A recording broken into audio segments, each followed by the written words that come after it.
Hi everyone, I'm Cheryl and welcome to the Sewing Room channel, and this is your tip of the week. This is a pattern I purchased a year or so ago, and I did do a tutorial on this blouse. The reason why I bought this pattern was because of the sleeves. It has a dolman sleeve. In other words, there's no seam going around the armpit and up over the shoulder. They're the easiest type of sleeve to sew, and they're also the easiest to alter. So I want to use this pattern, but I have a few things I want to change on it. So I'm going to give you some suggestions how to mark the pattern that you've already got and make certain changes. So I'll show you a couple of ways and I'll tell you which one's my favorite. Now in the original pattern, on that style, this was the center seam area, or excuse me, the center fold area of the front. And then it's scooped down and out on the sides. That's not my favorite look on myself. I feel like it just makes me look shorter and wider. So I want to remove this section. I don't want to cut it off the original pattern. Now they have a line here for the blouse that just goes straight across, but this is still too long. Now up here, a little bit farther where you see a double line, is the space where you're supposed to cut and shorten or lengthen the pattern. But I still want to just make it shorter by just folding this up. Now this isn't always the preferred way, but on this particular blouse, it works for me. So I would just fold this up. I want it to go up about 2 inches away from the straight line across, and then you would just fold this out of the way and pin it down. Now this is the side area, the side seam, and through the armpit area. Now if you wanted to narrow it, there's many different ways. You can select a different size line. Each one of these lines is marked small, medium, large.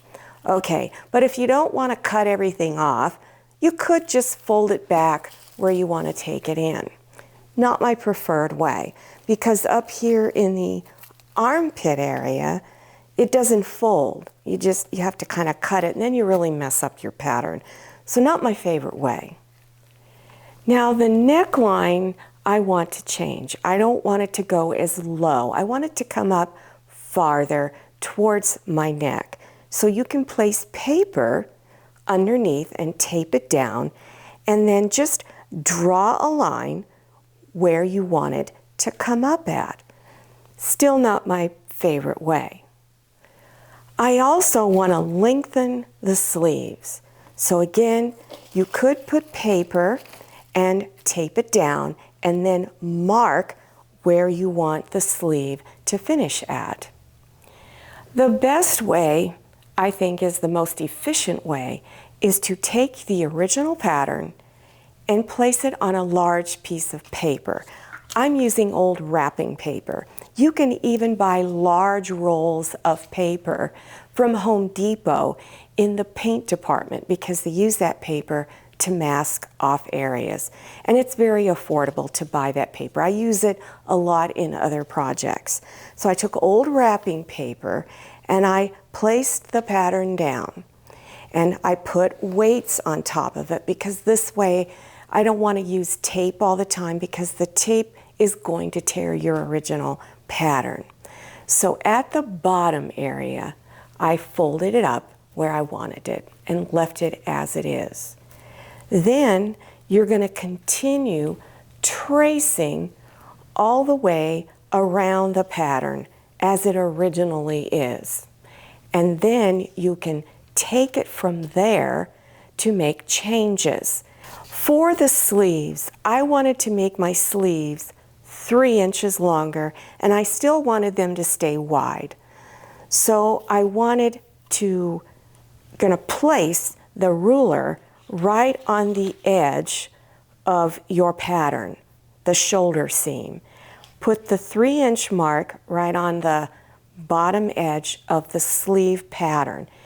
and then just draw a line out here. For the sleeve, where it goes under the armpit, it's a little more difficult to lay the ruler completely straight. But get it as straight as you can. You're going out 3 inches and then draw a line. Then take the ruler and move it to where it's at the end of the 2 marked lines and then close it off. So that's how your sleeve is done. This is where the keyhole is on the neck area in the very front of the blouse. I don't want the keyhole, so I'm going to draw my lines all the way out to the edge. So there's not going to be a hole there. Now it's at this point you can do several different things. If you want a narrower neckline with a scooped neck, this is what you could do. Let's say I want to narrow the neckline by 1 inch on each side because the neckline comes out really wide, way too wide for me. So I'm going to draw a line about 1 inch long. But I also want it to be a scoop neck. I want it to go way down to here. So you would just stay with that curve and then draw your line on the pattern piece. Now then you would, once you've done all your markings, you would cut it out. But one more thing I want to mention. Over here, I drew a line underneath here because I needed to take it in. I don't necessarily want to cut my original pattern. So where the lines come together here is where you begin to fan out and draw your line. After you've done all of your changes, then of course go ahead and cut on the lines, the new lines you want for your pattern. A couple of things you need to transfer from the original pattern are certain markings. Now up here at the top, I have a little red dot. That red dot is used for matching your fabric pieces. So if there's any markings like that on there, they're usually like a little triangle shape. You want to transfer those markings to your pattern piece. Then you need to mark it. For instance, I just put here at the top, neck, because if you're new to sewing, you may not know how this is all supposed to go. This is the center front. Another thing you need to make sure you do is this center front line placed on the fold of the fabric. In other words, the fabric's folded in half, so that when you open this up, it's one large piece. So you would mark down here, fold. So you know that that goes on the fold, because not all your pieces necessarily go on the fold. For instance, your back piece has a seam going down the center. Now down here at the bottom, I allowed 1 inch for a hem. So you need to indicate how much you've allowed down there for your hemming. And then mark side, and then up here at the sleeve, I marked a 1 inch hem. Also, one other thing I recommend that you do is write the original pattern number. So if you want to go back to your original pattern, you know which one you used. Also mark on it, it's a 5/8 inch seam, and how many pieces you need to cut, just one. And of course, put on it front, so you know this is the piece for the front of your body. If you're making this for someone other than yourself, put their name on it and the date. Because if they want you to make the same pattern again for them, but it's been a while, you probably want to remeasure and make sure that it's going to fit. Now, whatever changes you made to the front, for instance, making things smaller or making them bigger, you need to indicate it on your pattern piece for the back.